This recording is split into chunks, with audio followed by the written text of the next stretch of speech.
क्या Elon Musk ने share बाजार का इतिहास बदल दिया है? क्या एक ऐसी कंपनी जो रॉकेट बनाती हो, सैटेलाइट इंटरनेट चलाती हो और एआई का फ्यूचर बनाने की बात करती है, उसने दुनिया का सबसे बड़ा आईपीओ लॉन्च कर दिया है?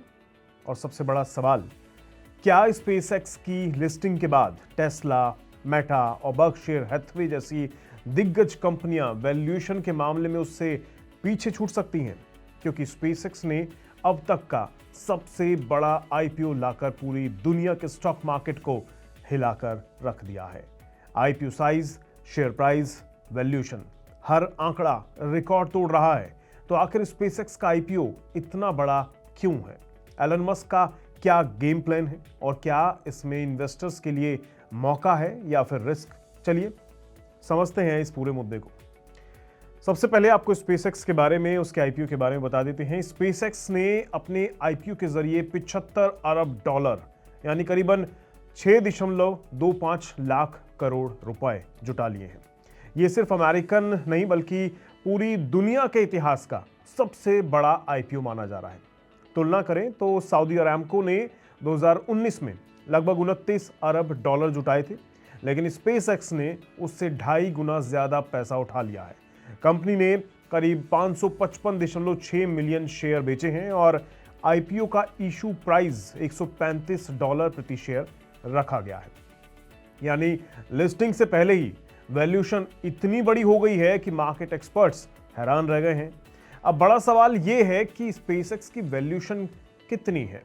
आईपीओ के बाद कंपनी की एस्टिमेटेड वैल्यूएशन करीब 1.77 ट्रिलियन डॉलर यानी लगभग 148 लाख करोड़ रुपए पहुंच गई है।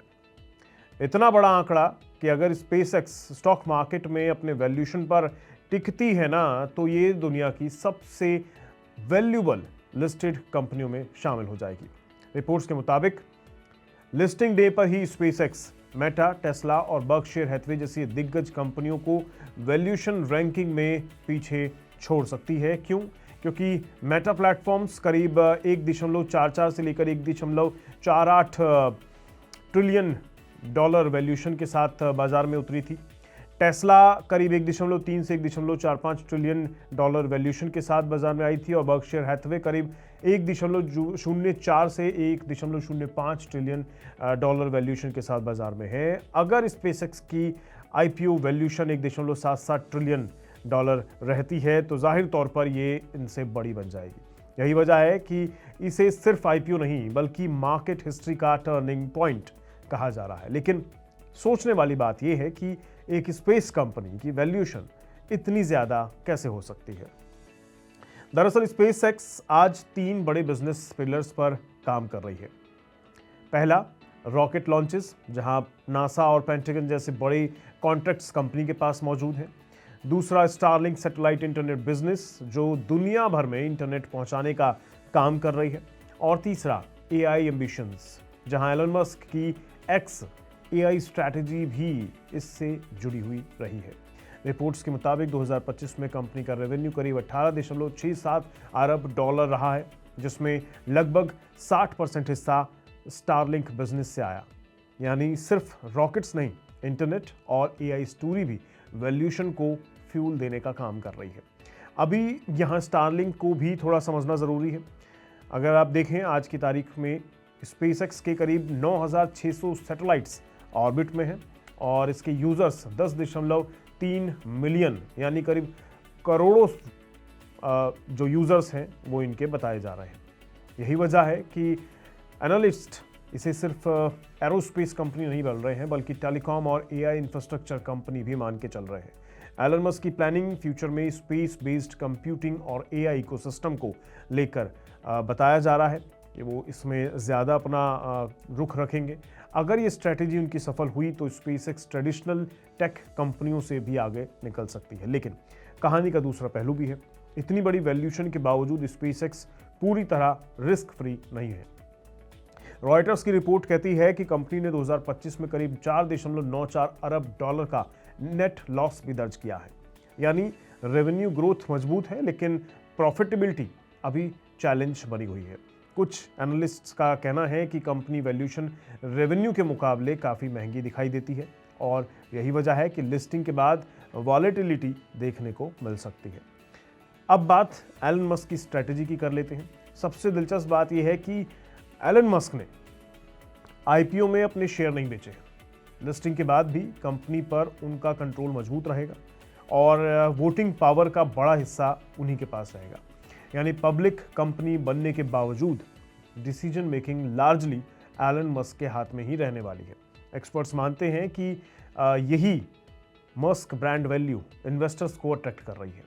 एक और बड़ी बात है, इस आईपीओ में रिटेल इन्वेस्टर्स को यूजुअली बड़ा मौका दिया गया है।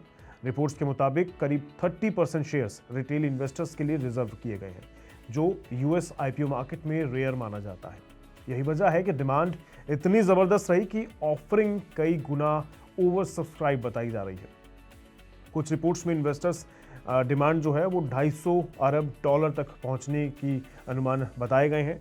कुछ ब्रोकरेज फर्म पहले ही स्पेसएक्स पर काफ़ी बुलिश भी नज़र आ रहे हैं। ओपनहाइपर ने आईपीओ के बाद स्टॉक के लिए 190 डॉलर का टारगेट प्राइस दिया है, जो आईपीओ प्राइस 135 डॉलर से काफ़ी ऊपर है।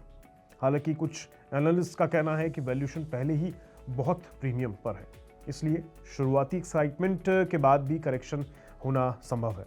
यानी अपॉर्चुनिटी भी है और रिस्क भी है, और इसका असर सिर्फ अमेरिका तक सीमित नहीं रहेगा। माना जा रहा है कि स्पेसएक्स आईपीओ के बाद दुनिया भर के आईपीओ मार्केट सेंटिमेंट्स को बूस्ट मिल सकता है, खासकर इंडिया में, जहां आईपीओ में जियो और एनएससी के आईपीओ का इंतजार हो रहा है, उसकी चर्चाएं तेज हैं। वहां ये लिस्टिंग इन्वेस्टर्स के कॉन्फिडेंस को बढ़ा सकती है। अगर स्पेसएक्स का डेब्यू सफल रहा तो ग्लोबल मार्केट में बड़े आईपीओ की नई वेव देखने को मिल सकती है। तो कुल मिलाकर एलन मस्क की स्पेसएक्स ने सिर्फ आईपीओ लॉन्च नहीं किया है, बल्कि स्टॉक मार्केट के नए एरा की शुरुआत करने की कोशिश की है। 75 अरब डॉलर का आईपीओ, 135 डॉलर का शेयर प्राइस, 1.77 ट्रिलियन डॉलर का वैल्यूएशन, हर आंकड़ा रिकॉर्ड लेवल पर है। लेकिन सवाल यही, क्या स्पेसएक्स वाकई अगले दशक की सबसे बड़ी कंपनी बन पाएगी, या वैल्यूएशन का प्रेशर इन्वेस्टर को झटका दे देगा? कमेंट करके आप जरूर बताइएगा। अगर आपको मौका मिले तो क्या आप स्पेसएक्स का शेयर खरीदना चाहेंगे? नमस्कार, आज के लिए इतना ही।